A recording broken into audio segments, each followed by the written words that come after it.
I would never try to speak for every Black Unitarian Universalist minister. Not only is it impossible, doing so is in direct conflict with my point in being here today. I can really only speak from my own experience, and still, I can concretely say to you all that based on what I know, Black Unitarian Universalist ministry is just different. And you might be tempted to think, well, of course it is. We're all different. And that's true. The ways in which we experience our differences in the world is not uniform or universal. But I think sometimes in our efforts to all just get along, we paint ourselves into a corner by taking all of the glorious difference of human beings and then trying to squish it down into some kind of underlying human connectedness without ever questioning if there might be another way to think about all of this. You see, right there. It's different because being Black in a world of anti-Blackness, you're always having to consider if there is another way. Being a Black minister in Unitarian Universalism, being Black during Black History Month, being Black, it's just different. The recent ghastly social media post of former President and First Lady Obama registers in me in a very specific way because I've lived it. And before you groan or clutch pearls or find frustration on my behalf, I don't offer this for your response. I offer this for your knowledge of me, and so that you know from my telling it something about my world. And with all due respect, your reaction or feeling about that moment in our nation's history means very little to me. Your reaction will win no greater solidarity with me or help me see you in a better light. I want to know how it impacted you. I want to have the experience of you. I want to meet you where you are.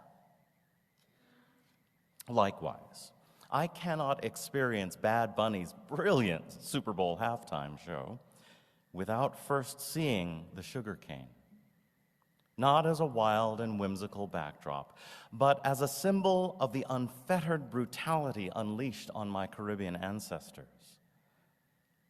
As the child of a Jamaican, I am a direct product of the European addiction to sugar and the violence that was enacted to satisfy that hunger. And I don't carry that history as a burden or as a point to elicit pity or sympathy or any response at all. It is only important to me that you know that this history is part of what makes me whole. I want you to meet me where I am.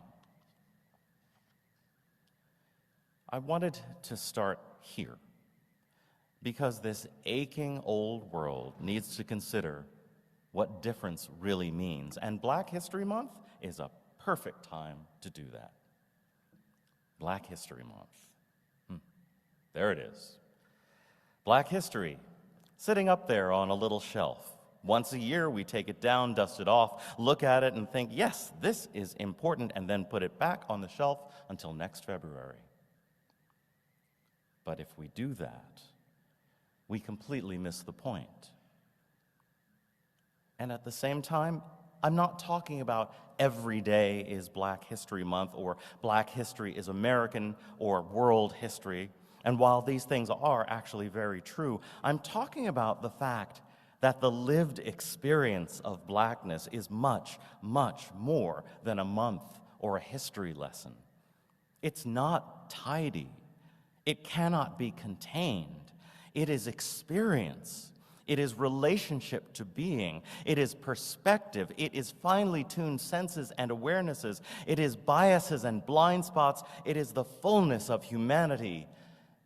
And it's just different. I'm currently working on a doctoral dissertation on the Reverend Ethelred Brown, a black Jamaican minister who led a Unitarian church in Harlem from 1920 until his death in 1956. Some of you are probably already familiar with Brown. The ministers of this church would have talked about him at some point, and some of you may have read the wonderful books by Reverend Dr. Mark Morrison Reed that highlight Brown. It's important that Brown's life and work are part of Unitarian Universalist and Unitarian Universalist history. And it's because of Mark Morrison Reed's work and the work of Reverend Dr. Juan Floyd Thomas at Vanderbilt University that I'm able to do any of my research at all. And my work is a bit different. I've spent the last year or more deep in Brown's archive, and I've chosen to build my dissertation around what we learn directly from his sermons. While Brown's words have a broad appeal, and I hope they will gain an even greater exposure through my work, an important part of what I'm trying to say is that Brown's ministry is only possible as part of a black Unitarian experience. Remember, Ethelred Brown was not serving a predominantly white congregation. It was different. Imagine if this room was entirely black people. What's more, most of the people in his small congregation were not just black, they were like him, Caribbean immigrants. Part of the narrative that's most often told about Brown is how the American Unitarian Association in the early part of the 20th century didn't support him and how he struggled to financially make a living while trying to sustain his congregation. His story is more brutal than that. He had been ordained in 1912 at Meadville, Lombard, but then the AUA withdrew support for him, and they did so in the midst of him losing 2 children.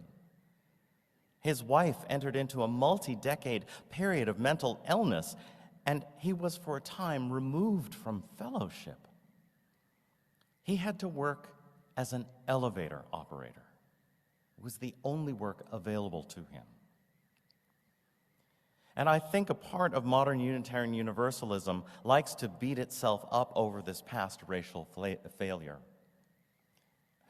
My research doesn't indulge that. I'd rather meet Brown where he is, in his grand aspirations.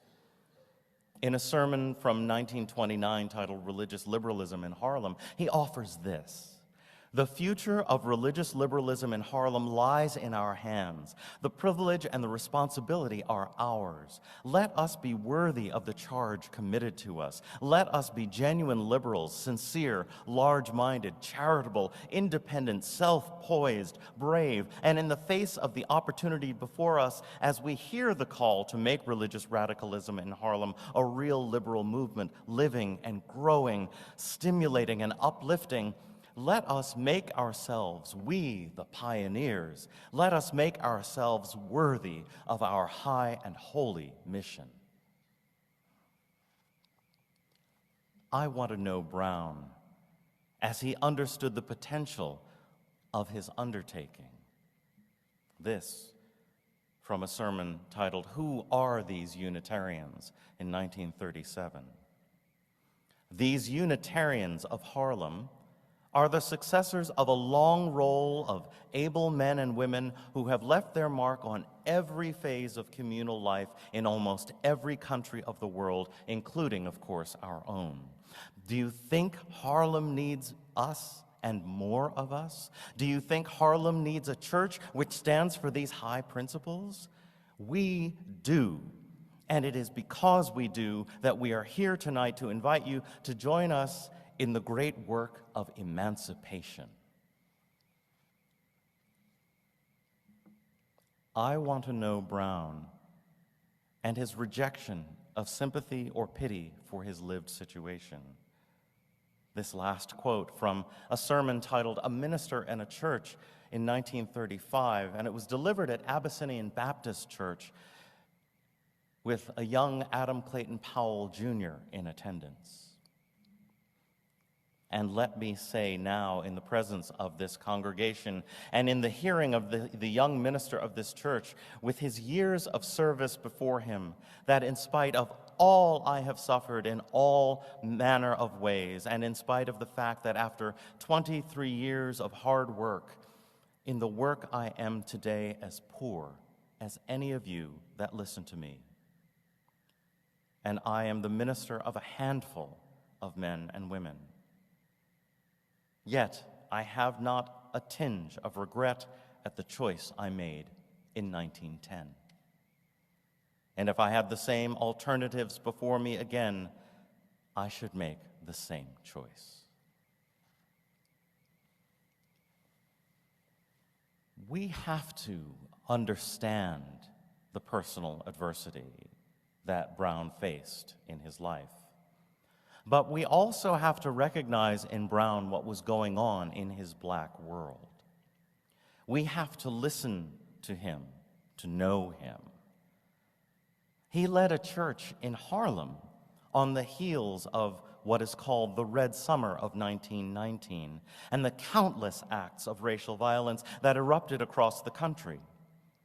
He was personally involved in the deeply conflicted actions in his community surrounding Marcus Garvey in the 1930s and 20s. He was present through the violent Harlem race riot of 1935. And Brown lived with the constant reminder of segregation and lynching in America, unchecked by a government that would fight against anti-lynching legislation until 2022. With this as a backdrop, as opposed to, say, Harvard Yard or even the shadow of the Dakota building, Brown's voice lands differently.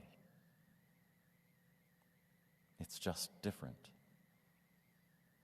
Brown didn't ask for charity or sympathy or any kind of accommodation or even solidarity with his black world. He simply wanted it known, seen, recognized, heard.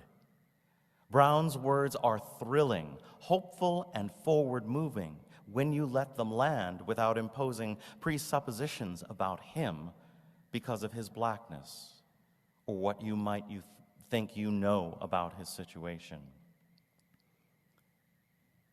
Meet Ethelred Brown where he is, not where you would put him. Meet blackness where it is, not where you think you'll feel comfortable with it. This is work for all of us. Difference is where magic between us happens. We are none of us the same. We are all brilliantly and uniquely different. Sure, we have some shared experiences, and the racial experience of blackness gives some of us significant commonality with everyone who has survived it around the world. But even people of African descent experience blackness differently and on an individual basis. I'm not looking for anyone in this room who doesn't identify as or with blackness to feel my pain or know my journey. I only want you to acknowledge my experience as part of my whole me, as I will strive to acknowledge your whole you in return.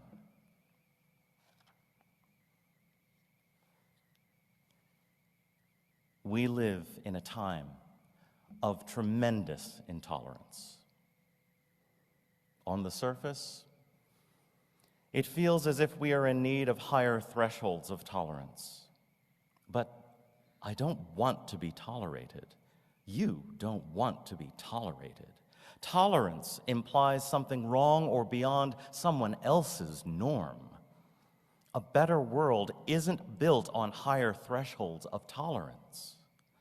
A better world has lower thresholds and fewer barriers to understanding.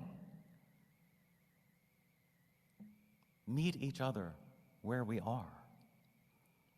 Let my radical, progressive me be okay being present with your conservative, orthodox you. That isn't tolerance, that's being present to each other. That's what we are missing. And it's what we're missing out on. Accept each other on the most basic level possible, as different, unique, individual, endless variations on the human experiment. The only truly universal thing human beings share is our capacity and our potential for difference. Your experience is different. My experience is different. As a Black Unitarian Universalist minister, because of where that identity sits in society, because of where I exist in this body in these moments, sure, I bring with me uniquely cultivated qualities. Not just the beautiful genetic accident of my skin color, not just the insight that that skin color has drawn out of others because of how they see it, not just the lived experience of having blackness applied to my life, whether I like it or not. I bring with me everything I choose to put out into the world. And that includes a human commitment to be present with the fullness of you and all of your complexity as well.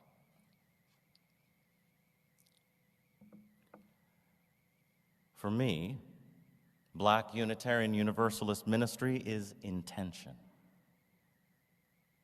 Black Unitarian Universalist ministry is self-awareness. It is authority. It is forgiveness. It is accountability. It is being present. It is wholeness. It is humanity. Black Unitarian Universalist ministry is history. And most of all, my Black Unitarian Universalist ministry is future. And much, much more. Ethelred Brown says, "To be true to your convictions without compromises gives purpose to your life, provides the inspiration which becomes an irresistible urge, and also the sustaining grace which makes a person smile at difficulties and renders them almost invincible." Reverend Ethelred Brown is inspiration for my Black Unitarian ministry. He is an inspiration to be different. May he inspire us all. Blessed be.